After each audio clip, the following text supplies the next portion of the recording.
ഒരു ദിവസം രാത്രിയിൽ 12 മണി കഴിഞ്ഞപ്പോൾ 10-12 പോലീസുകാർ വീട് വളഞ്ഞിരിക്കുക. കോളിംഗ് ബെല്ലടിച്ചു.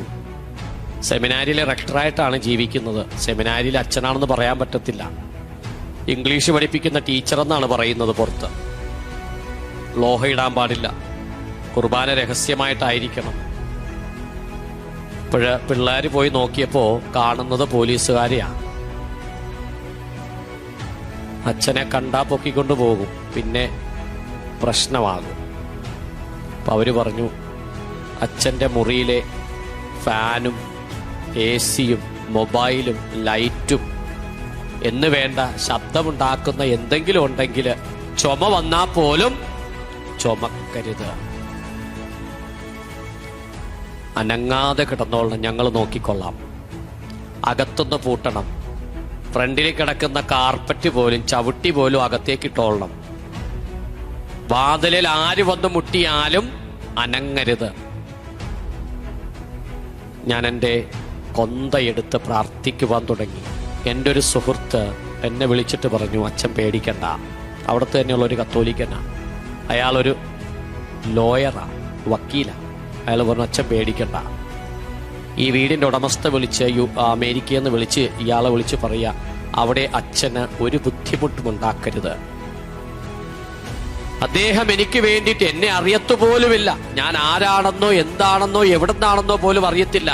അയാൾ എന്നെ വിളിച്ചിട്ട് പറയുകയാണ്, അച്ഛൻ പേടിക്കണ്ട, പോലീസിന് ഞാൻ പൈസ കൊടുത്തിട്ടുണ്ട്. എനിക്ക് വേണ്ടി ദൈവം ഒരുക്കിയ ദൈവദൂതൻ. വിയറ്റ്നാമോ? കർത്താവേ, ഇതേതാ സ്ഥലം? ഞാൻ കേട്ടിട്ട് പോലുമില്ല. ആകെ കേട്ടിട്ടുള്ളത് ഒരു സിനിമാ പേരാ, വിയറ്റ്നാം കോളനി. ഇവിടുത്തെ പ്രൊവിൻഷ്യാൽ അച്ഛനോട് പറഞ്ഞപ്പോൾ അച്ഛൻ പറഞ്ഞു, ചിന്തിക്കുക, പ്രാർത്ഥിക്കുക.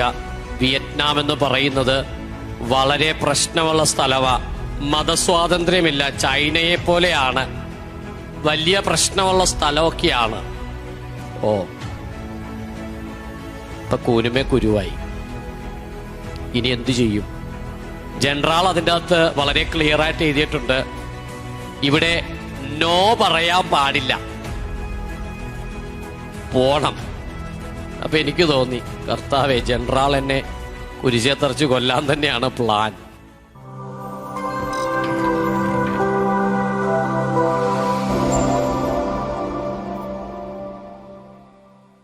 ഈശോ മിശിഹായിക്കും സ്തുതിയായിരിക്കട്ടെ.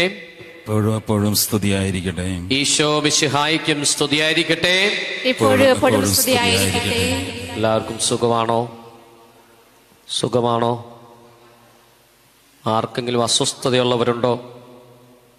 തമ്പുരാന്റെ മുമ്പിലായിരിക്കുമ്പോൾ ആർക്കും ഒരസ്വസ്ഥതയും ഉണ്ടായിരിക്കുകയില്ല. പ്രത്യേകിച്ച് പരിശുദ്ധ അമ്മയുടെ സാന്നിധ്യം കൂടി ആകുമ്പോൾ അതിൽ കൂടുതൽ ഉത്സാഹവും ഉന്മേഷവുമായിരിക്കും. ലൂക്കായുടെ സുവിശേഷം 1-ാം അധ്യായം 28-ാം വാക്യം.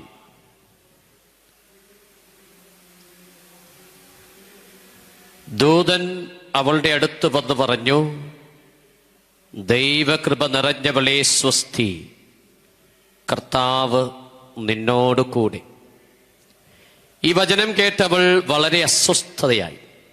എന്താണ് ഈ അഭിവാദനത്തിൻ്റെ അർത്ഥം എന്നവൾ ചിന്തിച്ചു.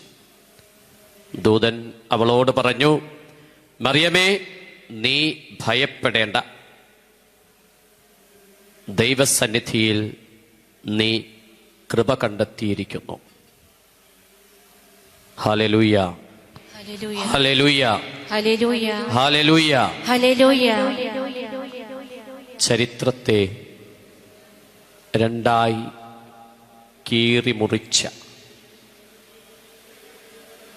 ഒരഭിവാദനമാണ് ഇപ്പോൾ നാം വായിച്ചു കേട്ട ലൂക്കായുടെ സുവിശേഷം 1-ാം അധ്യായം 28, 29, 30 വാക്യങ്ങൾ. അതിനുശേഷം നമ്മൾ വായിക്കുന്നു, മറിയം പറഞ്ഞു, ഇതാ കർത്താവിന്റെ ദാസി, നിന്റെ വചനം പോലെ എന്നിൽ ഭവിക്കട്ടെ. ഇതാ കർത്താവിന്റെ ദാസി, നിന്റെ വചനം പോലെ എന്നിൽ ഭവിക്കട്ടെ. ഇതിനിടയിൽ ഒത്തിരിയേറെ കാര്യങ്ങളുണ്ട്. യഹൂദ പശ്ചാത്തലം. ഒരു സ്ത്രീ പുരുഷനെ അറിയാതെ വിവാഹം കഴിക്കാതെ ഗർഭിണിയായാൽ നമ്മുടെ സമൂഹത്തിൽ എന്താ ഇന്ന് സംഭവിക്കുന്നത്? എന്താ സംഭവിക്കുന്നത്? വീട്ടുകാർക്ക് നാണക്കേട്, നാട്ടുകാർക്ക് പറഞ്ഞ് ചിരിക്കുവാനൊരവസരം. പിന്നെ നമുക്കറിയാലോ, നമ്മുടെ സമൂഹത്തിൽ ഒരു സ്ത്രീയെക്കുറിച്ച് എന്തൊക്കെ പറയുവാൻ സാധിക്കും അതൊക്കെ നമ്മൾ പറയും. അപ്പോൾ 2023 വർഷങ്ങൾക്ക് മുമ്പ് മറിയത്തിന് ഈ അവസ്ഥ വന്നപ്പോൾ എന്തായിരിക്കാം ജനങ്ങൾ ചെയ്യുവാൻ പോകുന്നതെന്ന് ബൈബിളില്, വേദപുസ്തകത്തിൽ നമ്മൾ വായിക്കുന്നുണ്ട്. യഹൂദരിൽ ഇങ്ങനെയൊക്കെ പിടിക്കപ്പെട്ടാൽ കല്ലെറിഞ്ഞു കൊല്ലണം എന്നുള്ളതാണ്. ഇതൊക്കെ അറിയാമായിരുന്ന മറിയം,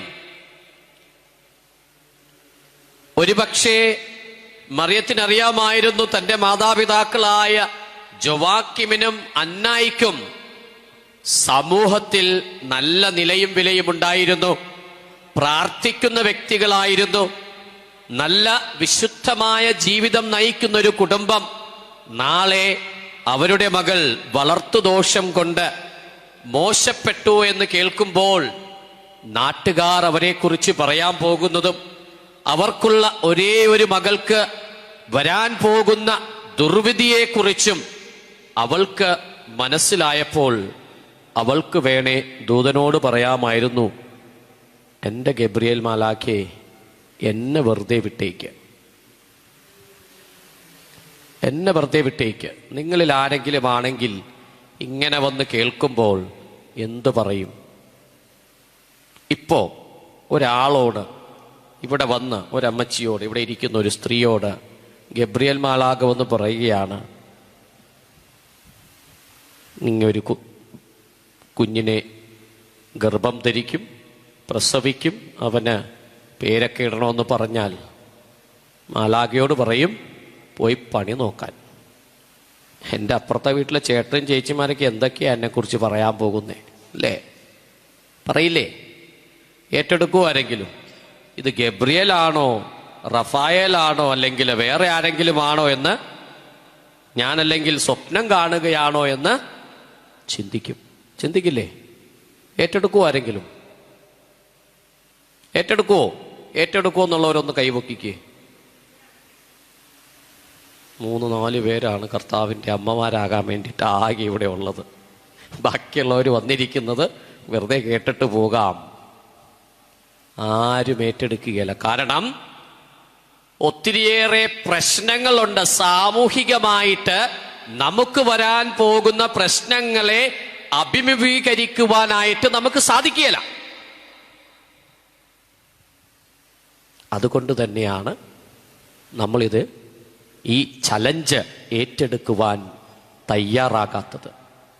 അവിടെയാണ് മറിയം വേറിട്ട് നിൽക്കുന്നത്. അവൾ പറഞ്ഞു, ഇതാ കർത്താവിന്റെ ദാസി. ഇതെല്ലാം മനസ്സിലാക്കിയിട്ടാണ് ഒരൊറ്റ നിമിഷം കൊണ്ട്, അധിക നേരമൊന്നും എടുത്തില്ല, അധിക സമയമൊന്നും എടുത്തില്ല. നീ ദൈവത്തിന്റെ മുമ്പിൽ കൃപ കണ്ടെത്തിയിരിക്കുന്നു. നീ ഗർഭം ധരിക്കുവാൻ പോകുന്നത് പരിശുദ്ധാത്മാവ് വഴിയാണ്. ഇതൊക്കെ മനസ്സിലാക്കിയ മറിയം പറയുകയാണ്, ഇതാ കർത്താവിന്റെ ദാസി, നിന്റെ വചനം പോലെ എന്നിൽ ഭവിക്കട്ടെ. മറിയത്തിന്റെ ആ ഒരൊറ്റ വാക്കാണ് ഇന്ന് ഈ നിമിഷം നാമെല്ലാവരും ഇവിടെ ആയിരിക്കുന്നത്. അവിടെ നിന്നോ? അവിടെയും തീർന്നില്ല. അവൾക്കറിയാം ജീവിതം ഇനി ദുരിതങ്ങളുടെ, മുൾക്കിരീടങ്ങളുടെ, കുരിശുകളുടെ ജീവിതമാണെന്ന്.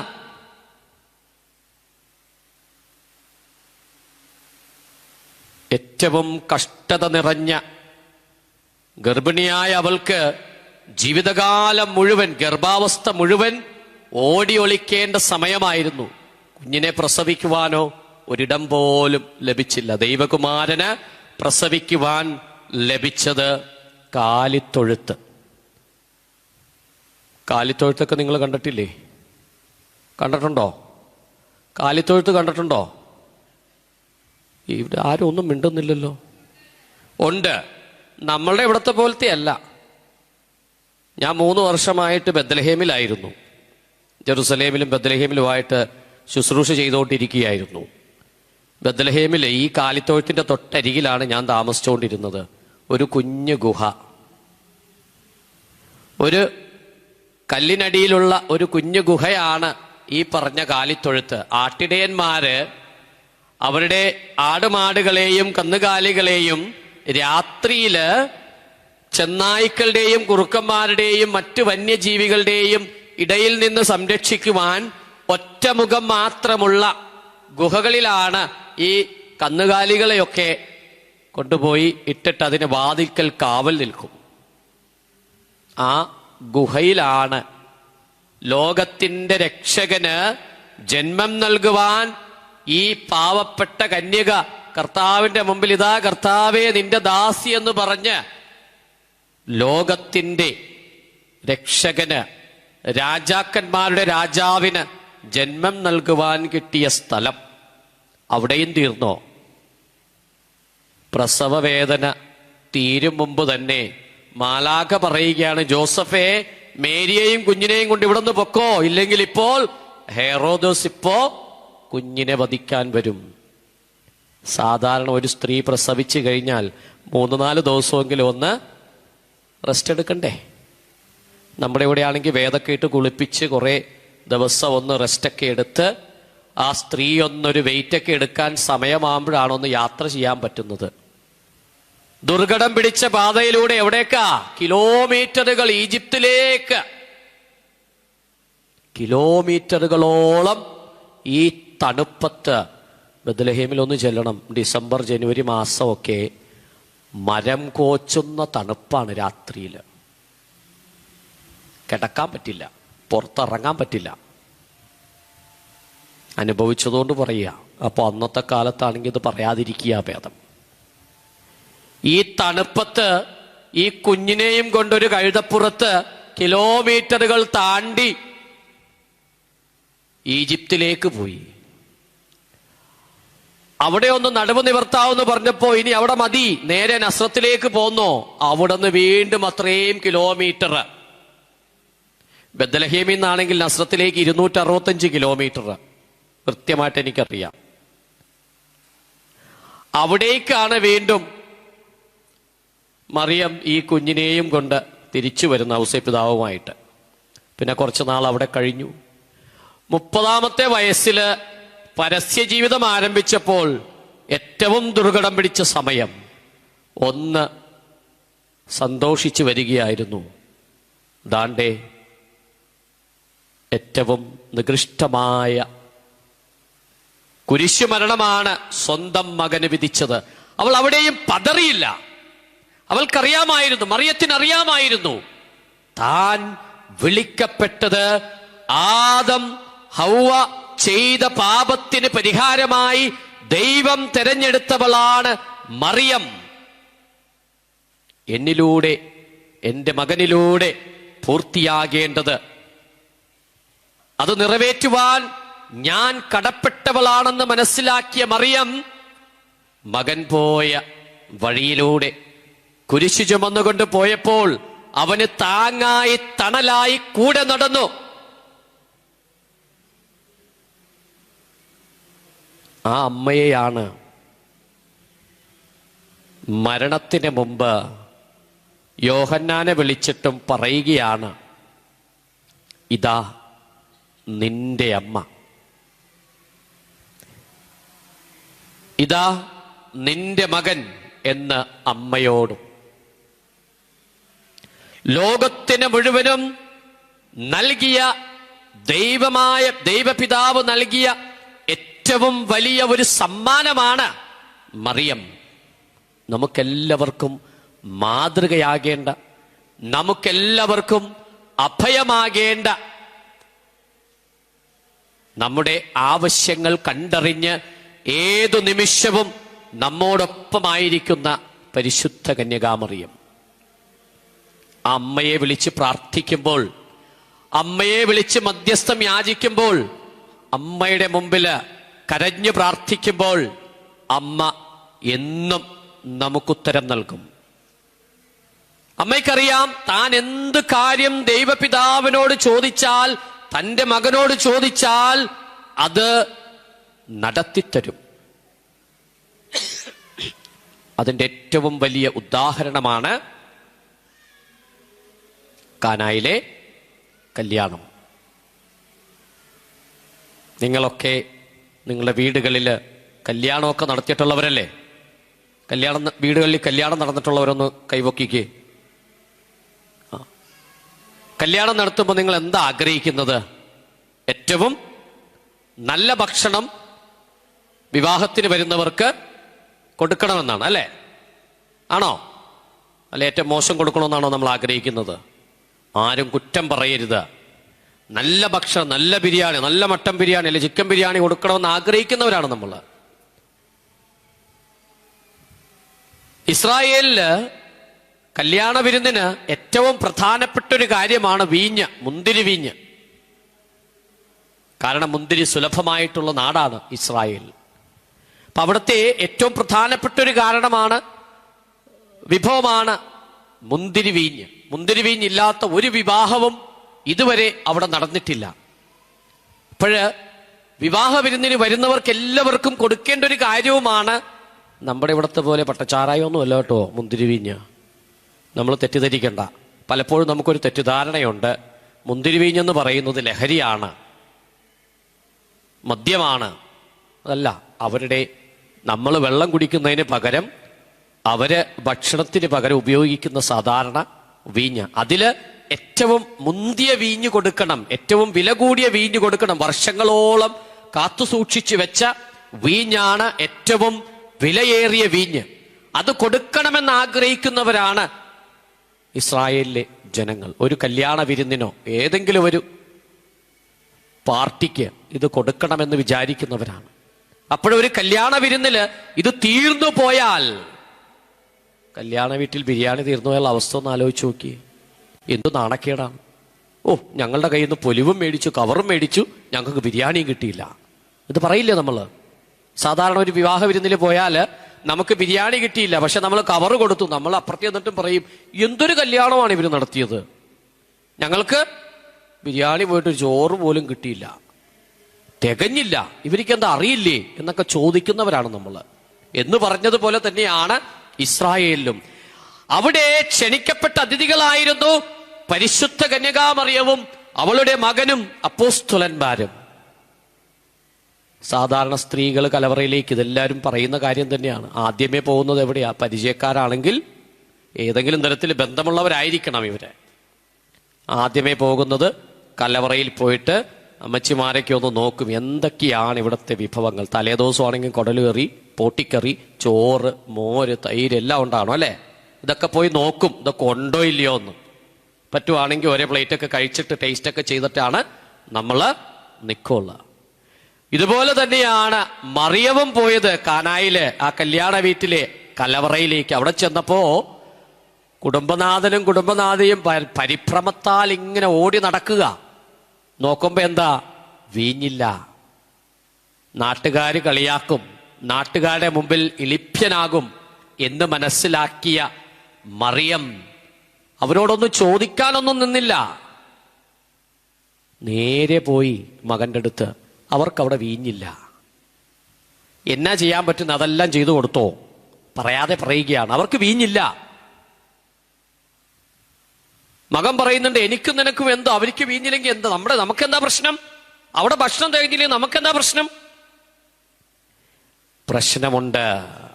മകൻ അമ്മയുടെ മുഖത്ത് നോക്കിയപ്പോ തന്നെ കാര്യം മനസ്സിലായി. അവർക്ക് വരുന്ന അപമാനം അതെനിക്കും നിനക്കും വരുന്ന അപമാനമാണ്. കാരണം ദൈവപുത്രൻ ഇന്നിവിടെ സന്നിഹിതനാണ്. ദൈവത്തിന്റെ അമ്മ ഇന്നിവിടെ സന്നിഹിതയാണ്. ആ അപമാനം, അവർക്ക് വരുന്ന അപമാനം അത് എനിക്കും നിനക്കും വരുന്ന അപമാനം തന്നെയാണെന്ന് ഈ അമ്മ പറയാതെ തന്നെ മകനോട് പറയുന്നു.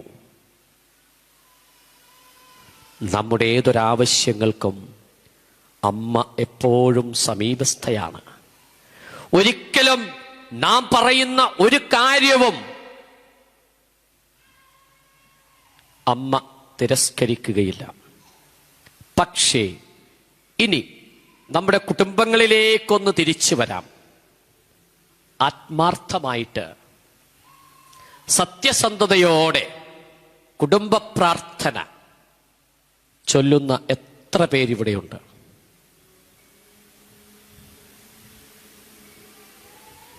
ജപമാല ചൊല്ലി പ്രാർത്ഥിക്കുന്ന എത്ര പേര്?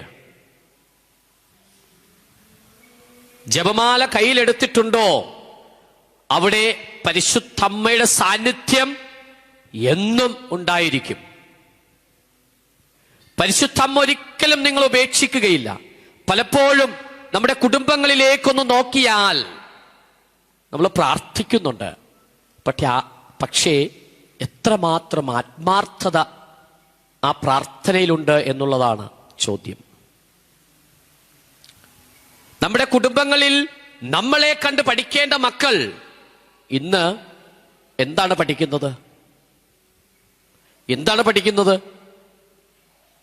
പ്രാർത്ഥിക്കേണ്ട സമയം മകനെ നീ പ്രാർത്ഥിക്കണ്ട, നീ അവിടെ ഇരുന്ന് പഠിച്ചോ. പല കുടുംബങ്ങളിലും കാണുന്നതാണിത് ഞാൻ. നീ അവിടെ ഇരുന്ന് പഠിച്ചോ, IAS പഠിച്ചോ, IPS പഠിച്ചോ, മറ്റെന്ത് എഞ്ചിനീയറിംഗിന് പഠിച്ചോ, ഡോക്ടറിന് പഠിച്ചോ, നീ പ്രാർത്ഥന ചൊല്ലണ്ട, ഞങ്ങൾ പ്രാർത്ഥിച്ചോളാം. പക്ഷേ ആ മക്കൾക്ക് എങ്ങനെ ദൈവാനുഗ്രഹം ലഭിക്കും? പരിശുദ്ധമ്മയോടൊപ്പമായിരുന്ന് ദൈവകുമാരനെ ധ്യാനിക്കുവാനും പ്രാർത്ഥിക്കുവാനും നമ്മൾ പഠിപ്പിച്ചില്ല എങ്കിൽ ഈ മക്കൾ എങ്ങനെ ദൈവിക അനുഭവത്തിലേക്ക് കടന്നു വരും? അമ്മ കാനായിലെ കല്യാണത്തിന് തിരുക്കുമാരന്റെ അടുത്ത് ചെന്ന് പറയുകയാണ്, അവർക്ക് വീഞ്ഞില്ല, അവരെ സഹായിക്കണം. ആ കുടുംബം മുഴുവനും നന്ദിയോടെ അപമാനഭാരത്താൽ തളർന്നു പോകേണ്ടിയിരുന്ന അവർ തമ്പുരാന്റെ മുമ്പില് അത്ഭുത പരവശരായി നിൽക്കുകയാണ്. ഇതെങ്ങനെ ഇവിടെ സംഭവിച്ചു? ഇതെങ്ങനെ സംഭവിച്ചു? അവിടെ വലിയൊരു അത്ഭുതം നടന്നു. ഈശോ വേറൊന്നും ചെയ്തില്ല, നേരെ കലവറയിലേക്ക് പോയിട്ട് അവരോട് പറഞ്ഞു, കൽഭരണികളിൽ മുഴുവനും വെള്ളം നിറക്കുവിൻ. അവർ വക്കോളം നിറച്ചു. കലവറക്കാരനോട് പറഞ്ഞു, ഇനി രുചിച്ചു നോക്കുവിൻ. ഇത് കഴിഞ്ഞപ്പോ നാട്ടുകാർ പറയാൻ തുടങ്ങി, സാധാരണ മേൽത്തരം വീഞ്ഞാണ് ആദ്യം വിളമ്പുന്നത്, ആദ്യം നീ മോശം വിളമ്പി, ഇപ്പോഴാണ് നല്ലത് മുന്തിയ ഇനം വരുന്നതെന്ന്. കർത്താവ് കൊടുത്ത വീഞ്ഞ് നല്ല ദൈവീക അനുഭവമുള്ള വീര്യമുള്ള വീഞ്ഞ് തന്നെയായിരുന്നു. ഈ അനുഭവമാണ് നമ്മുടെ കുടുംബങ്ങളിൽ വരേണ്ടത്. പ്രാർത്ഥനയിലൂടെ ഇന്ന് നമ്മുടെ കുടുംബങ്ങളിലേക്കൊന്ന് നോക്കിക്കേ. എത്ര യുവതി യുവാക്കന്മാര്, കുഞ്ഞുമക്കള് ദൈവത്തിന്റെ മുമ്പിൽ വന്നിരുന്ന് പ്രാർത്ഥിക്കുവാൻ, ഞായറാഴ്ചയിൽ കുർബാനയ്ക്ക് പോകുവാനായിട്ട്, ബലിയർപ്പണത്തിൽ പങ്കെടുക്കുവാനായിട്ട് സാധിക്കുന്നുണ്ട്. ഞാൻ എൻ്റെ ഒരു കൊച്ചനുഭവം പറയുകയാണ്. കൂടുതലൊന്നും പറയണ്ട, ബൈബിളിനെ കുറിച്ചൊന്നും, തിയോളജി ഒന്നും ഇവിടെ പറയണ്ട. സാധാരണക്കാരുടെ അടുത്ത് പറയേണ്ട കാര്യങ്ങളാണ്, അനുഭവങ്ങൾ. എൻ്റെ പട്ടം കഴിഞ്ഞ് ആദ്യത്തെ എൻ്റെ നിയമനമെന്ന് പറയുന്നത്, പട്ടം കഴിഞ്ഞ് അന്ന് തന്നെ എൻ്റെ പ്രൊവിൻഷ്യാളച്ചൻ എന്നോട് പറഞ്ഞു, യേശുദാസ് അച്ഛനെ, ആസാമിലെ ഏറ്റവും പ്രശ്നബാധിതയുള്ള പ്രദേശമാണ്, സ്കൂളിൻ്റെ അഡ്മിനിസ്ട്രേറ്ററായും അതുപോലെ അവിടുത്തെ വികാരിയായിട്ടും പള്ളിയിലെ വികാരിയായിട്ടും നിയമിക്കുന്നു, ഏറ്റെടുക്കാമോ? പലരോടും ചോദിച്ചു. അവർ പറഞ്ഞു, ഞങ്ങൾക്ക് ആർക്കും താല്പര്യമില്ല. കാരണം അവർക്കറിയാം അത് ഏറ്റവും പ്രശ്നമുള്ള സ്ഥലമാണെന്ന്. ഞാൻ പറഞ്ഞു, കുഴപ്പമില്ല, തല പോയാലും പ്രശ്നമില്ല, കർത്താവിന് വേണ്ടിയിട്ടല്ലേ, ദൈവം പരിശുദ്ധ അമ്മ നോക്കിക്കൊള്ളും. എൻ്റെ അമ്മ എന്നും പറയാറുണ്ട്, ഒന്നുകൊണ്ടും നീ പേടിക്കണ്ട മകനെ, നീ എന്നും കൊന്തയൊല്ലി പ്രാർത്ഥിക്കണം, പരിശുദ്ധ അമ്മയോടുകൂടി ആയിരിക്കണം, അമ്മ നിന്നെ കൈവെടിയില്ല എന്നും എൻ്റെ അമ്മ പറഞ്ഞിരുന്ന കാര്യമാണ്. എൻ്റെ അപ്പനും അമ്മയും പറയുന്ന കാര്യമാണ്, പരിശുദ്ധ അമ്മ ഒരിക്കലും നിന്നെ കൈവെടിയില്ല. അവളോടുകൂടി ആണെങ്കിൽ നിനക്ക് വേണ്ടി എന്നും പരിശുദ്ധ അമ്മ കൂടെ ഉണ്ടായിരിക്കും. കറക്റ്റ് 1 വർഷമായി ഈസ്റ്ററിൻ്റെ ദിനം ഈ പള്ളിയിലെ ഈസ്റ്റർ ആഘോഷമൊക്കെ കഴിഞ്ഞ് ഭക്ഷണമൊക്കെ കഴിഞ്ഞൊന്ന് ഉറങ്ങി എഴുന്നേറ്റ് ഒരു 3 മണിയായി 4 മണിയായി. പതുക്കെ മൊബൈലൊക്കെ ഒന്ന് എടുത്ത് നോക്കുമ്പോൾ ഒരു ഇമെയിൽ വന്നിട്ടുണ്ട്, കത്ത്, ജനറാൾ അച്ഛൻ്റെ.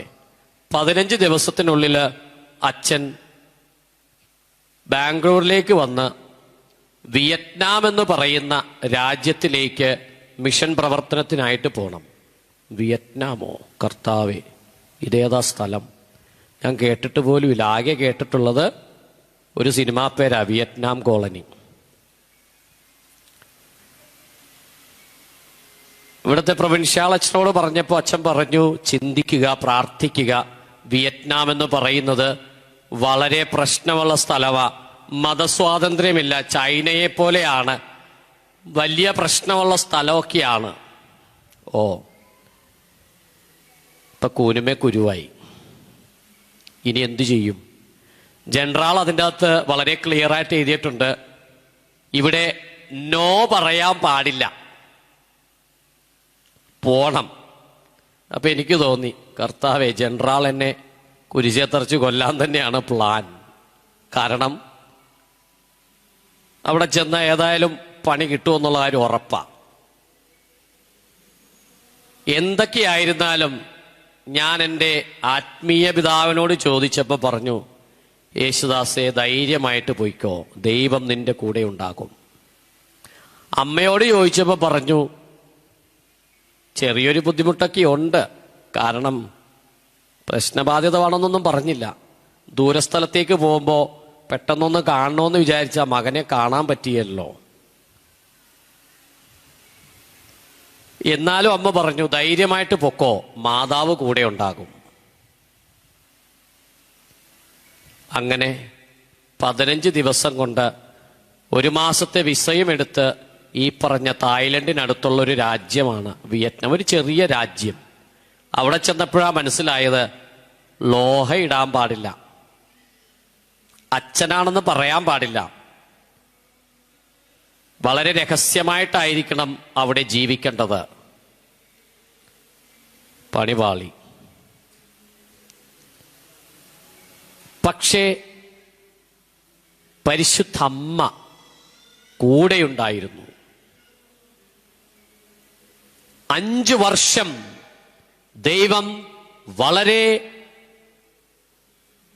നല്ല രീതിയിൽ, ഞാൻ ഏറ്റവും സന്തോഷിച്ച, ഏറ്റവും നല്ല രീതിയിൽ എൻ്റെ ജീവിതത്തിൽ അനുഭവങ്ങൾ കിട്ടിയ, ദൈവം കൂടെയുണ്ട്, പരിശുദ്ധ അമ്മ എന്നോടൊപ്പമുണ്ട് എന്ന് മനസ്സിലാക്കിയ ഒരു വലിയ അനുഭവമായിരുന്നു ഈ 5 വർഷക്കാലം വിയറ്റ്നാം എന്ന രാജ്യത്ത് ചെയ്ത മിഷൻ പ്രവർത്തനം. ഒരു ദിവസം രാത്രിയിൽ 12 മണി കഴിഞ്ഞപ്പോൾ 10-12 പോലീസുകാർ വീട് വളഞ്ഞിരിക്കുക. കോളിംഗ് ബെല്ലടിച്ചു. സെമിനാരിയിലെ റെക്ടറായിട്ടാണ് ജീവിക്കുന്നത്. സെമിനാരിയിൽ അച്ഛനാണെന്ന് പറയാൻ പറ്റത്തില്ല, ഇംഗ്ലീഷ് പഠിപ്പിക്കുന്ന ടീച്ചറെന്നാണ് പറയുന്നത് പുറത്ത്. ലോഹ ഇടാൻ പാടില്ല, കുർബാന രഹസ്യമായിട്ടായിരിക്കണം. ഇപ്പോഴ് പിള്ളേർ പോയി നോക്കിയപ്പോൾ കാണുന്നത് പോലീസുകാരെയാ. അച്ഛനെ കണ്ടാ പൊക്കിക്കൊണ്ട് പോകും, പിന്നെ പ്രശ്നമാകും. അപ്പം അവർ പറഞ്ഞു, അച്ഛൻ്റെ മുറിയിലെ ഫാനും AC-യും മൊബൈലും ലൈറ്റും എന്ന് വേണ്ട ശബ്ദമുണ്ടാക്കുന്ന എന്തെങ്കിലും ഉണ്ടെങ്കിൽ ചുമ വന്നാൽ പോലും ചുമക്കരുത്, അനങ്ങാതെ കിടന്നോളണം, ഞങ്ങൾ നോക്കിക്കൊള്ളാം. അകത്തൊന്ന് പൂട്ടണം, ഫ്രണ്ടിൽ കിടക്കുന്ന കാർപ്പറ്റ് പോലും ചവിട്ടി പോലും അകത്തേക്ക് ഇട്ടോളണം. വാതിലിൽ ആര് വന്ന് മുട്ടിയാലും അനങ്ങരുത്. ഞാൻ എൻ്റെ കൊന്തയെടുത്ത് പ്രാർത്ഥിക്കുവാൻ തുടങ്ങി. ഏതാണ്ട് ഒരു 3-4 മണിക്കൂറോളം ഈ പോലീസുകാർ മുഴുവൻ ഈ വീട് അരിച്ചു പറക്കാൻ തുടങ്ങി. ഈ മുറി വന്നപ്പോ തുറക്കാൻ നോക്കിയപ്പോൾ പറഞ്ഞു ഇവിടെ ആരും ഇല്ല, അത് പൂട്ടി താക്കോലുമായിട്ട് ആരോ പോയിരിക്കാന്ന് പറഞ്ഞു. കുറെ നേരം കഴിഞ്ഞപ്പോൾ അവര് പറഞ്ഞു ഇവിടെ ഒരു വണ്ടി ഇരിപ്പുണ്ടല്ലോ, അതാരുടെയാ? അത് ഞങ്ങളുടെ ടീച്ചറിന്റെയാ. ടീച്ചർ എവിടെയാ? ടീച്ചർ പുറത്തു പോയിരിക്കുക, ഇപ്പൊ 2-3 ദിവസം കഴിഞ്ഞേ വരുള്ളൂ. ഇപ്പൊ ഞാൻ ഇവിടെ ഇരുന്ന് കൊന്തയെടുത്ത് പ്രാർത്ഥിക്കുക, മാതാവേ കാത്തോളണേ, പിടിച്ചാ പോയി, പിന്നെ വീട്ടുകാരെ പോലും അമ്മേനെ അപ്പനെയും കാണാൻ പറ്റിയല്ല, രക്ഷിക്കണേ, പ്രാർത്ഥിച്ചുകൊണ്ടിരിക്കുക. ഇവര് 4-4.5 മണിക്കൂറോളം ഇതിൻ്റെ അകത്തിരുന്ന് വിയർത്ത് വിയർത്ത് വിയർത്ത്, കാരണം കാറ്റ് പോലും കയറാത്തൊരു കുടുസുമുറിയാണ്. 4-4.5 മണിക്കൂർ കഴിഞ്ഞപ്പോൾ ഇവര് പോയി. അത് കഴിഞ്ഞപ്പോൾ പിള്ളേർ വന്നിട്ടും പറഞ്ഞു അച്ഛാ ഇനി വാതിൽ തുറന്നോ, ഞങ്ങളാ. സാധാരണ അവരെങ്ങനെയെങ്കിലും അത് കുത്തി തുറക്കുന്നതാ. പക്ഷേ മാതാവിൻ്റെ പ്രത്യേക സംരക്ഷണം കൊണ്ട് ഈ വാതിൽ അവർ തുറന്നില്ല. തുറന്നു നോക്കിയപ്പോൾ അടച്ചിട്ടിരിക്കുക. അവർ പറഞ്ഞു ഇല്ല, ഇവിടെ ആളില്ല. അവർ പറഞ്ഞിട്ടും പോയി. വരുമ്പോൾ ഇയാളോട് പാസ്പോർട്ടും പേപ്പറുകളുമായിട്ട് പോലീസ് സ്റ്റേഷനിലേക്ക് വരണമെന്ന്. പോലീസ് സ്റ്റേഷനിൽ ചെന്നുള്ള അവസ്ഥ ഒന്ന് ആലോചിച്ച് നോക്കി. പിന്നെ പുറം രാജ്യം കാണുകയില്ല. ഈ സമയം കൊണ്ട് എൻ്റെ ഒരു സുഹൃത്ത് എന്നെ വിളിച്ചിട്ട് പറഞ്ഞു അച്ഛൻ പേടിക്കണ്ട. അവിടുത്തെ തന്നെയുള്ളൊരു കത്തോലിക്കനാ, അയാളൊരു ലോയറാ, വക്കീലാ. അയാൾ പറഞ്ഞു അച്ഛൻ പേടിക്കണ്ട. ഈ വീടിൻ്റെ ഉടമസ്ഥ വിളിച്ച് അമേരിക്കയിൽ നിന്ന് വിളിച്ച് ഇയാളെ വിളിച്ച് പറയുക അവിടെ അച്ഛന് ഒരു ബുദ്ധിമുട്ടും ഉണ്ടാക്കരുത്. അദ്ദേഹം എനിക്ക് വേണ്ടിയിട്ട് എന്നെ അറിയത്തുപോലുമില്ല. ഞാൻ ആരാണെന്നോ എന്താണെന്നോ എവിടുന്നാണെന്നോ പോലും അറിയത്തില്ല. അയാൾ എന്നെ വിളിച്ചിട്ട് പറയുകയാണ് അച്ഛൻ പേടിക്കണ്ട, പോലീസിന് ഞാൻ പൈസ കൊടുത്തിട്ടുണ്ട്. എനിക്ക് വേണ്ടി ദൈവം ഒരുക്കിയ ദൈവദൂതൻ. ഇനി അച്ഛനെ ശല്യപ്പെടുത്താൻ പോലീസ് ആ വീട്ടിൽ വരികയില്ല, ധൈര്യമായിട്ടിരുന്നോ. എനിക്ക് വേണ്ടി ദൈവം ഒരുക്കിയ ദൈവദൂതൻ. പറഞ്ഞാൽ വിശ്വസിക്കുവോ? നിങ്ങൾ പറഞ്ഞാൽ വിശ്വസിക്കുവോ? വിശ്വസിക്കുകയില്ല. ഒരാള് അയാളുടെ കയ്യിലിരിക്കുന്ന, അയാൾ ജോലിയെടുത്ത് ഉണ്ടാക്കിയ പൈസ മുഴുവനും ഏതാണ്ട് 1.5 ലക്ഷം രൂപയോളം എനിക്ക് വേണ്ടി പോലീസ് സ്റ്റേഷനിൽ കൊണ്ടേ കൊടുത്തിട്ട് പറയാണ് ഇനി ആ വീട്ടിൽ പോയി അവിടെയുള്ള ടീച്ചറിനെ, വൈദികനാണെന്ന് പറഞ്ഞില്ല, ടീച്ചറിനെ ശല്യപ്പെടുത്തരുത്. ഇതുവരെ എനിക്ക് ആ പൈസ കൊടുക്കേണ്ടി വന്നിട്ടില്ല, എന്നോട് ചോദിച്ചിട്ടുമില്ല. പരിശുദ്ധമ്മയുടെ മുമ്പില് പ്രാർത്ഥിക്കുമ്പോൾ എനിക്ക് വേണ്ടി തിരുക്കുമാരന്റെ മുമ്പിൽ മധ്യസ്ഥം അപേക്ഷിച്ച് ദൈവപിതാവിനോട് പരിശുദ്ധാത്മാവിനോട് ചോദിക്കുകയാണ്. കാരണം എന്താണെന്നറിയാമോ? അവര് 3 പേരും ഈ മറിയത്തോട് കടപ്പെട്ടിരിക്കുന്നു. കാരണം എന്താ കടപ്പെട്ടിരിക്കുന്നത്? വെറുതെ ആണോ? അവര് ചോദിച്ചപ്പോ എന്താ പറഞ്ഞേ അറിയില്ലേ? ദൈവപിതാവ് ഗബ്രിയേലിനെ വിട്ടിട്ടും ചോദിച്ചു. അപ്പൊ എന്താ പറഞ്ഞേ? ഇതാ കർത്താവിന്റെ ദാസി, നിന്റെ വചനം പോലെ എന്നിൽ ഭവിക്കട്ടെ. കടപ്പെട്ട് കിടക്കുക. അപ്പൊ മാതാവ് ചോദിക്കുമ്പോ, മറിയം ചോദിക്കുമ്പോ ഇവര് കൊടുക്കണ്ടേ? എപ്പ ചോദിച്ചാലും മറിയം ചോദിക്കുമ്പോ, നമ്മളൊരു അപേക്ഷ കൊടുക്കുമ്പോ, മാതാവേ ഞങ്ങളുടെ ഈ പ്രാർത്ഥന നീ ദൈവസന്നിധിയിലേക്ക് എത്തിക്കണമേ എന്ന് അപേക്ഷിക്കുമ്പോ ഇത് നേരെ അങ്ങ് കൊടുക്കുകയാണ് മാതാവ്. വെറുതെ അല്ല, അവളെ ലോകത്തിന്റെയും സ്വർഗത്തിന്റെയും ഭൂമിയുടെയും രാജ്ഞിയായി, അമ്മയായി നമുക്ക് നൽകിയിരിക്കുക. അതുകൊണ്ട് തന്നെയാണ് ഞാൻ പറഞ്ഞത്, ദൈവം നമുക്ക് നൽകിയ ഏറ്റവും വലിയ സമ്മാനമാണ് ഈ ഇരിക്കുന്ന മറിയം. നസ്രത്തിലെ മറിയം നമുക്ക് നൽകിയ വലിയൊരു അനുഗ്രഹം, സമ്മാനം. ദൈവപിതാവ് ലോകത്തിന് നൽകിയ വലിയൊരു സമ്മാനം, അതാണ് മറിയം. ഈ മറിയത്തിൻ്റെ മുമ്പിലാണ് നമ്മൾ ജപമാല ചൊല്ലി പ്രാർത്ഥിക്കുന്നത്. ആ പ്രാർത്ഥനകൾ ഒരിക്കലും വിഫലമാകില്ല. പക്ഷേ ഇന്ന് നമ്മുടെ കുടുംബങ്ങളിൽ നാം കാണുന്നത് എന്താണ്? മക്കൾ എന്നെങ്കിലും കുടുംബ പ്രാർത്ഥനയിൽ പങ്കുകൊള്ളുന്നുണ്ടോ? കുടുംബങ്ങളിലേക്ക് നോക്കിയാൽ കാണാം. മക്കള് എന്തുകൊണ്ടായിരിക്കുന്നേ? മൊബൈൽ ഫോണും കൊണ്ട്, അല്ലെങ്കിൽ വീട്ടിലുണ്ടാകുകയില്ല. ഞാനിപ്പോൾ വെള്ളാപ്പള്ളിയിലായതുകൊണ്ട് എനിക്കറിയാം. ആലപ്പുഴ കടപ്പുറത്ത് ചെന്നാൽ വൈകുന്നേരം 4 മണി വിട്ട് കഴിഞ്ഞാൽ സ്കൂളിൽ പഠിക്കുന്ന കുട്ടികളാണേലും യുവാക്കളാണേലും യുവതികളാണേലും കടൽ തീരത്തുണ്ടാകും മൊബൈൽ ഫോണുമായിട്ട്. മൊബൈൽ ഫോൺ മാത്രമാണോ? കുറേ പേരൊക്കെ പുക വലിച്ചുകൊണ്ടും കഞ്ചാവ് കഴിച്ചുകൊണ്ടും മയക്കമരുന്നും യുവാക്കന്മാര് പള്ളിയിൽ പോലും പോകാതെ, ദൈവഭക്തിയില്ലാതെ, ഭയമില്ലാതെ തമ്പുരാന്റെ മുമ്പിൽ പള്ളിയിൽ വന്നാലോ ഏറ്റവും മോശമായ രീതിയിൽ. നിങ്ങളുടെയൊക്കെ കുടുംബത്തിലുണ്ടോ ഇങ്ങനെയൊക്കെ? ആരെങ്കിലേക്ക് ഉണ്ടോ? ആർക്കെങ്കിലുമൊക്കെ ഉണ്ടോ ഈ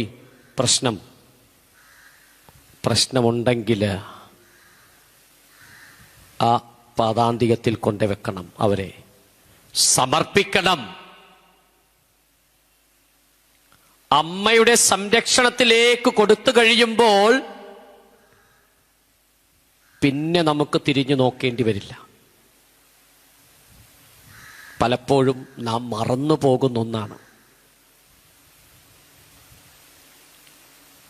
കുടുംബങ്ങളിൽ പ്രശ്നങ്ങൾ വരുമ്പോൾ, രോഗങ്ങൾ വരുമ്പോൾ, ദുരിതങ്ങൾ വരുമ്പോൾ, പ്രയാസങ്ങൾ വരുമ്പോൾ മാതാവേ കർത്താവേ, മാതാവേ കർത്താവേ എന്നും പറഞ്ഞ് നമ്മൾ ഓടും. പക്ഷേ തമ്പുരാന്റെ മുമ്പിൽ സമർപ്പിക്കുവാൻ, പരിശുദ്ധ അമ്മ വഴി ഈശോയ്ക്ക് സമർപ്പിക്കുവാൻ നാം പലപ്പോഴും വിട്ടുപോകുന്നു.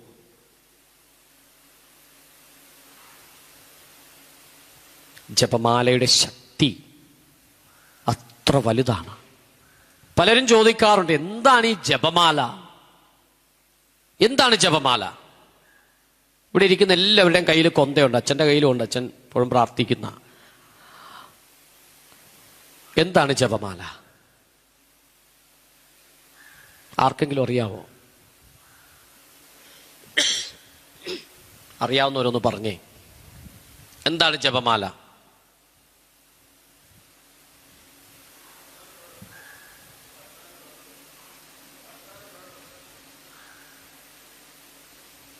വാഗ്ദാന പേടകം.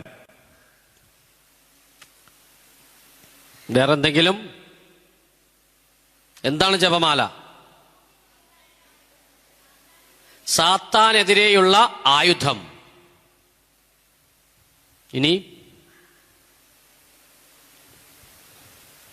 എന്തെങ്കിലും?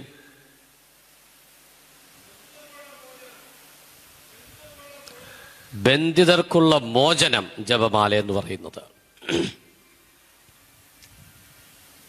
ഞാൻ പറയും,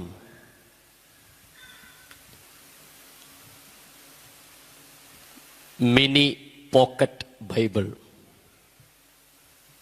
ജപമാല മിനി പോക്കറ്റ് ബൈബിൾ. എന്താ അതിലുള്ളത്? ജപമാല എന്താ ഉള്ളത്? ദൈവകുമാരനെ കുറിച്ചുള്ള പ്രവചനം, ആദ്യം മുതലുള്ള പ്രവചനം, കർത്താവിന്റെ പിതാസഹന മരണ ഉദ്ധാനങ്ങളുടെ ധ്യാനം. അതല്ലേ ഈ ബൈബിളിൽ മുഴുവനും പറഞ്ഞിരിക്കുന്നേ. രാജാക്കന്മാരും പ്രവാചകന്മാരും ആദവും ഹവ്വായും പാപം ചെയ്തു കഴിഞ്ഞപ്പോ പിന്നെ പറഞ്ഞെന്താ?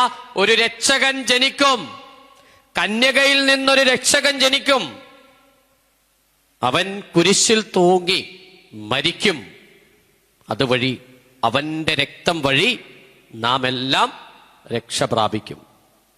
അതല്ലേ ഇതിൽ മുഴുവനും പറഞ്ഞിരിക്കുന്നത്. എന്തെങ്കിലും വ്യത്യാസമുണ്ടോ ഇതിൻ്റെ അകത്ത്? ഇതല്ലേ നമ്മൾ കൊണ്ടു നടക്കുന്നേ? ഈ പറഞ്ഞ എല്ലാം അതിനുള്ള ഉത്തരങ്ങളാണ്. സാത്താനെതിരെയുള്ള ആയുധം വചനമാണത്. ധ്യാനിക്കണം. ഓരോ രഹസ്യവും ധ്യാനിക്കുമ്പോൾ നമ്മൾ പറയുന്നത് രഹസ്യമെന്നാ പറയുന്നത് അല്ലേ? നമുക്കറിയാൻ പറ്റാത്തതിനേക്കാളും നിഗൂഢത നിറഞ്ഞ കാര്യങ്ങളാണിതില്. ദൈവകുമാരനെ കുറിച്ച്, ദൈവപുത്രനെ കുറിച്ച്, ദൈവത്തെക്കുറിച്ച്, സ്വർഗത്തെക്കുറിച്ച് എല്ലാം പറഞ്ഞിരിക്കുന്നത്. ഇത് തന്നെയല്ലേ നമ്മൾ ധ്യാനിക്കുന്നത്. ഓരോ രഹസ്യവും ധ്യാനിക്കുമ്പോൾ, ഓരോ മണിയും പ്രാർത്ഥിക്കുമ്പോൾ പരിശുദ്ധ അമ്മയോടുകൂടി ആയിരുന്നു കൊണ്ട് ലോകത്തിന് മുഴുവന് വേണ്ടി ഈ വചനം ധ്യാനിക്കുകയാണ് നമ്മൾ. ഈ വചനം കയ്യിലുള്ളപ്പോൾ, ഈ വചനം പ്രാർത്ഥിക്കുമ്പോൾ, ധ്യാനിക്കുമ്പോൾ നമ്മുടെ കുടുംബങ്ങൾ വഴിതെറ്റി പോകുമോ?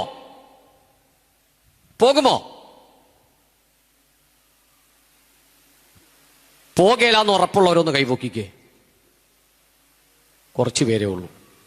ബാക്കിയുള്ളവർക്കൊക്കെ സംശയമാണ്. ജപമാല ചൊല്ലിയാൽ എന്തുറപ്പാണുള്ളത്? ഉറപ്പാണ്. ഒരു കുടുംബവും നശിച്ചു പോകുകയല്ല. പണ്ടൊക്കെ കാരണവന്മാര് മക്കളെ മുട്ടിന്മേൽ നിർത്തി ഇരിക്കാൻ പോലും സമ്മതിക്കില്ല, അങ്ങോട്ടും ഇങ്ങോട്ടും തിരിയാൻ പോലും പാടില്ല. അങ്ങനെയായിരുന്നു ജപമാല ചൊല്ലിക്കൊണ്ടിരുന്നത്. ഇന്നെങ്ങനെയാ? ഇന്ന് അമ്മച്ചിമാരിക്കൊക്കെ പോലും മുട്ട നിൽക്കാൻ പറ്റുന്നില്ല. കാരണം എന്താ? മിക്സിയും വാഷിംഗ് മെഷീനും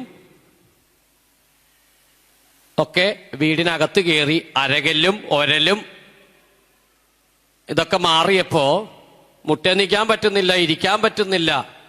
അല്ലേ? ശരിയല്ലേ? എല്ലാ മെഷീനും അകത്ത് കയറി നമ്മൾ ചെയ്തുകൊണ്ടിരുന്ന എക്സസൈസ് മുഴുവനും മാറിയപ്പോ മുട്ടുമേ നിന്ന് പ്രാർത്ഥിക്കാൻ പോലും പറ്റുന്നില്ല.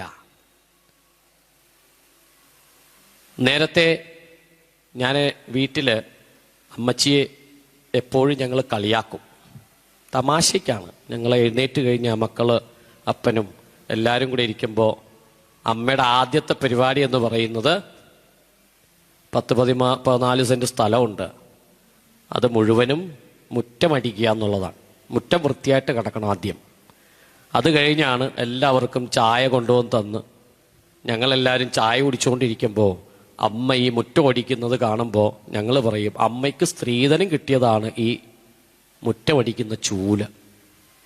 കാരണം ഒരു ദിവസം പോലും മുറ്റമടിക്കാതെ ഇരിക്കുക എന്ന് പറയുന്നത് ചിന്തിക്കാൻ പോലും അമ്മക്ക് പറ്റിയല്ല.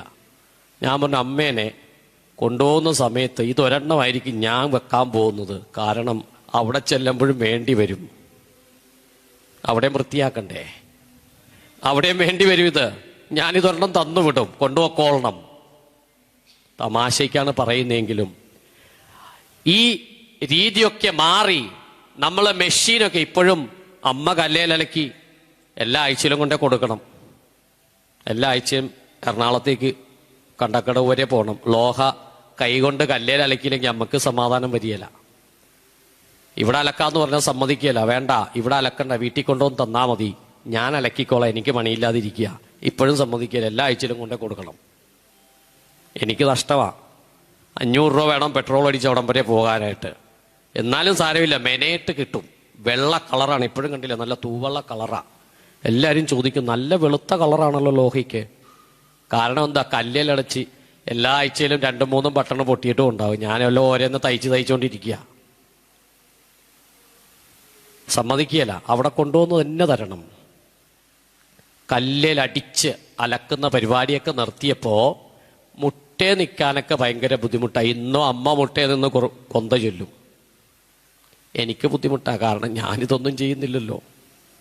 ഇപ്പോഴും എക്സസൈസ് ചെയ്ത് നല്ല 10-70 വയസ്സായി, ഒരു കുഴപ്പമില്ല, അത് ഓട്ടിച്ചാട്ടി നടക്കുകയാണ്. അപ്പോഴും പറയും, മകനെ കൊന്ത ചൊല്ലി പ്രാർത്ഥിക്കണം, ജപമാല ചൊല്ലണം. വീട്ടിൽ ചെന്നാ പറയും, കൊന്ത ചൊല്ലണം, പ്രാർത്ഥനയുടെ സമയമായി, വേറെ എല്ലാ പരിപാടിയും നിർത്തിക്കോ, പ്രാർത്ഥന ചൊല്ലണം. പ്രാർത്ഥന ചൊല്ലുന്ന ഒരു കുടുംബവും നശിച്ചു പോയല്ലേ. അമ്മ വിളിക്കുന്നുണ്ട്, എനിക്കറിയാം. ഈ സമയത്ത് വിളിക്കാൻ തുടങ്ങി. 100 ആയുസ പോകല ഇപ്പോഴെങ്ങും. എന്നും വിളിക്കും ഈ സമയമാകുമ്പോൾ. ഭക്ഷണം കഴിച്ചോ, എന്തെടുക്കുകയാണ്, വല്ല പരിപാടിയുണ്ടോ, എന്നാണ് വരുന്നത്, എപ്പോഴാണ് വരുന്നത്, അലക്കാനുണ്ടോ എന്നൊക്കെ ചോദിച്ചു വിളിക്കും. എന്താ കാര്യം? അമ്മക്കറിയാം, പ്രാർത്ഥിക്കുമ്പോൾ പ്രാർത്ഥനയിൽ നമുക്ക് ശക്തിയായുള്ളത് അമ്മയാണ്. അമ്മ എന്നും പറയും, അമ്മയെ ഒരിക്കലും കൈവിടരുത്. തമ്പുരാന്റെ മുമ്പിൽ നിനക്ക് വേണ്ടി പ്രാർത്ഥിക്കുവാൻ അമ്മ മാത്രമേയുള്ളൂ. അമ്മയുടെ മുമ്പിൽ പ്രാർത്ഥിക്കുന്ന ഒരു കുടുംബവും ഒരിക്കലും അനാഥമായിട്ട് ആ അമ്മ വിടുകയില്ല. മുട്ടുമ്മ നിൽക്കാൻ പോലും പല കുടുംബങ്ങളിലും കടന്നു ചെല്ലുമ്പോ യുവതീവാക്കന്മാരെ ചോദിക്കുമ്പോ അവര് പുറത്തു പോയച്ചാ, നിങ്ങൾ പ്രാർത്ഥന ചൊല്ലിയോ? ഞങ്ങൾ ഏതാണ്ടൊക്കെ ചൊല്ലി. അവര് ചൊല്ലിയോ? അവരിനി എപ്പോ വരുമോന്ന് അറിയത്തില്ല. നമ്മള് അത് ചോദിക്കാൻ പോലും മുതിരുകയില്ല. എത്ര മണിക്ക് വരുന്നു എന്ന് പോലും ചോദിക്കുന്നില്ല. പലരോടും ചോദിക്കുമ്പോ പറയുകയാണേ, അച്ഛാ അവരോടൊന്നും ചോദിക്കാൻ പാടില്ല, ചോദിച്ചു കഴിഞ്ഞാലേ അവര് പറയുന്നത് ഞങ്ങൾ ഇവിടെ നിന്ന് ഇറങ്ങിപ്പോകും, അല്ലെങ്കിൽ ട്രാക്കിൽ പോയി തല വെക്കും, വിഷം കഴിക്കും, തൂങ്ങിച്ചാകും എന്നൊക്കെയാ പറയുന്നേ. പ്രാർത്ഥനയില്ലാത്തതിൻ്റെ കുറവ്. ഞാൻ വെള്ളാപ്പള്ളിയിൽ വന്നു കഴിഞ്ഞപ്പോഴാണ് അറിഞ്ഞത്, ഒരു 6 മാസത്തിനുള്ളിൽ 15, 16, 17, 18 വയസ്സൊക്കെയുള്ള ഒരു 5-6 പിള്ളേരാണ് ആത്മഹത്യ ചെയ്തത്. അതുകൊണ്ട് പേടിയാന്ന് പറയാൻ പേടിയാ പിള്ളേരോട്.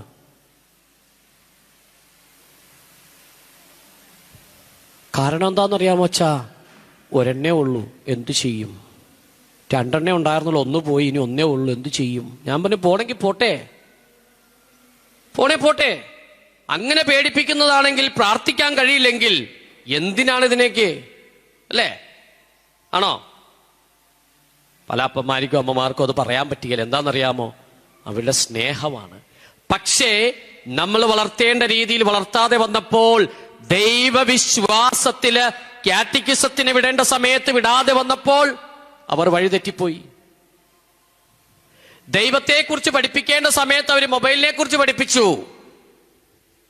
പണ്ടൊക്കെ മക്കള് ഭക്ഷണം കഴിക്കാതെ വരുമ്പോ നമ്മൾ എന്താ പറഞ്ഞുകൊണ്ടിരുന്നത്? പാപ്പം തിന്നു മോനെ, പാപ്പം തിന്ന്. പാപ്പം തിന്നില്ലേ ഈശോപ്പം വരും, അല്ലേ? പാപ്പം തിന്ന് ഇല്ലേ ഈശോപ്പം ഒന്ന് വഴക്ക് പറയും. അപ്പൊ കൊച്ചി പേടിച്ചിട്ട്, ഞാനൊക്കെ ഓർക്കും, ഞാനൊക്കെ ഇഷ്ടം പോലെ ഈ ഇതൊക്കെ കഴിച്ചതാ. അമ്മ പറയുക, ഈശോപ്പം വരും, വഴക്ക് പറയും, കയ്യിലിരിക്കുന്ന വടി കൊണ്ട് തല്ലും എന്നൊക്കെ പറയും. ഇപ്പൊ എങ്ങനെയാ?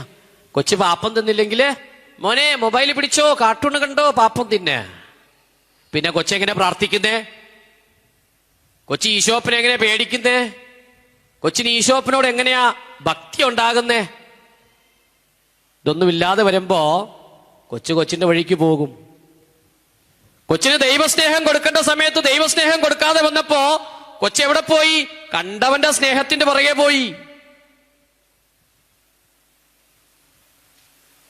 കിട്ടുന്ന സ്നേഹത്തിന്റെ പുറകെയൊക്കെ പോകുമ്പോ നമ്മൊന്ന് അറിയണം, ദൈവസ്നേഹം കൊടുക്കാതെ വളർത്തുന്ന മക്കൾ എപ്പോഴും അന്യമായ തെറ്റായ സ്നേഹബന്ധങ്ങളിലേക്കും തെറ്റായ കൂട്ടുകെട്ടുകളിലേക്കും തെറ്റായ ജീവിത ശൈലികളിലേക്കും പോയിക്കൊണ്ടിരിക്കും. ഈ അമ്മ നമ്മോട് പറയാതെ പറയുകയാണ്, മക്കളെ ഈശോയിലേക്ക്, പാപത്തെ വെറുത്ത് ഈശോയിലേക്ക് പിന്തിരിഞ്ഞ് ജപമാല ചൊല്ലി പ്രാർത്ഥിക്കണം. ഒത്തിരി നാളായി പരിശുദ്ധ അമ്മയെക്കുറിച്ച് അറിഞ്ഞ സമയം മുതൽ അമ്മ കൊണ്ടുപോകാത്ത സ്ഥലങ്ങളൊന്നുമില്ല. എൻ്റെ ജീവിതത്തിൽ ഞാൻ ആഗ്രഹിച്ചൊരു കാര്യമാണ്. വീടിന് തൊട്ടടുത്ത് തന്നെ മാതാവിൻ്റെ ഒരു തീർത്ഥാടന കേന്ദ്രമുണ്ട്. അവിടെ എന്നും പോയി പ്രാർത്ഥിക്കും. എനിക്ക് ആകെ അറിയാവുന്നൊരു സ്ഥലമാണ് ലൂർദ്. ഫ്രാൻസില് ലൂർദ് എന്ന് പറഞ്ഞ സ്ഥലത്ത് അമ്മ പ്രത്യക്ഷപ്പെട്ടു ബെർണഡിറ്റായിക്ക്.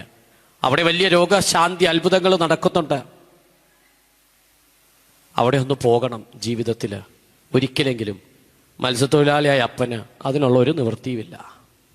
എങ്ങനെ പോകും? അമ്മയുടെ മുമ്പിൽ ചെന്ന് പറഞ്ഞായിരുന്നു, അമ്മേ എനിക്കമ്മ പ്രത്യക്ഷപ്പെട്ട സ്ഥലത്തൊന്ന് പോകണം, വരണം, കാണണം. അമ്മ ചെയ്തത് എന്താണെന്നറിയാമോ? എൻ്റെ ഉള്ളില് ദൈവവിളി വളർത്തി. ഫ്രാൻസിലെ ഈ ലൂർദിനടുത്ത് സ്ഥാപിതമായ ഈശോയുടെ തിരുഹൃദയ സഭയിലേക്ക് എന്നെ നിയോഗിച്ച് അവിടെ വൈദികനാകുന്നതിന് മുമ്പ് ലൂർദിൽ പോയി 6 പ്രാവശ്യം ലൂർദിൽ പോയി. അമ്മ കൊണ്ടുപോയി. ലൂർദിലെ അത്ഭുത നീരുറവയില് മുങ്ങി കുളിക്കാൻ സാധിച്ചു 6 തവണ. അമ്മയോട് പറഞ്ഞു, അമ്മേ, ഈശോ ജനിച്ച ബെത്ലഹേമിൽ പോണം, കല്ലറ കാണണം. വിയറ്റ്നാമിലെ മിഷൻ കഴിഞ്ഞപ്പോൾ ജനറാൾ വിളിച്ചിട്ടും പറഞ്ഞു, അച്ഛൻ ഇനി വിശുദ്ധ നാട്ടിൽ പോയി മിഷൻ ചെയ്യണം. ദേ ബെത്ലഹേമിൽ തന്നെ 3 കൊല്ലം നസ്രത്തിലും ജെറുസലേമിലും ബെത്ലഹേമിലും എന്നുവേണ്ട വിശുദ്ധ നാട്ടിലെ സകല സ്ഥലങ്ങളിലും മിഷൻ ചെയ്യുവാനായിട്ട്, പോകുവാനായിട്ട്, തൊടുവാനായിട്ട് ദൈവം അനുഗ്രഹിച്ചു. എന്തിനേറെ പറയണം, ഈശോയെ അടക്കിയ കല്ലറയില് ഈശോ കിടന്ന കല്ലിൻ്റെ ഒരു കുഞ്ഞു കഷ്ണം പോലും ദൈവം എനിക്ക് തന്നനുഗ്രഹിച്ചു. അത് തുറന്നപ്പോൾ അതിൻ്റെ ഉത്തരവാദികളായിരുന്ന എൻ്റെ സുപ്പീരിയർ അച്ഛനൊക്കെ അവിടെ ഉണ്ടായിരുന്നു. കല്ലറ തുറന്ന് അതിൻ്റെ റെനോവേഷൻ ചെയ്യുന്ന സമയത്ത് അതിൽ നിന്ന് നടന്നു പോകുന്ന കുഞ്ഞു കഷ്ണങ്ങൾ അവരെടുത്തിരുന്നു. അതിൽ നിന്നൊരു കുഞ്ഞു കഷ്ണം എനിക്കും കിട്ടി. അതിൽ നിന്ന് ഞാൻ ഒടിച്ച് നമ്മുടെ മെത്രാനിയും കൊടുത്തു. പിതാവേ, ഇത് അവിടെ നിന്ന് കിട്ടിയ മെത്രാൻ ഭയങ്കര സന്തോഷത്തോടുകൂടി അത് സ്വീകരിച്ചു. ജെയിംസ് പിതാവ്, വലിയ അനുഗ്രഹം. അമ്മ നൽകുന്ന, അമ്മയോട് പറയുന്ന ഓരോ കാര്യവും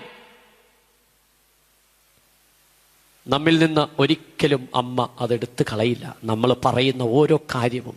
അതുകൊണ്ട് പ്രിയമുള്ളവരെ, നാം പ്രാർത്ഥിക്കുമ്പോൾ പരിശുദ്ധ അമ്മയോട് കൂടി ആയിരുന്നു കൊണ്ട് പ്രാർത്ഥിക്കുവാനായിട്ട് ശ്രമിക്കണം.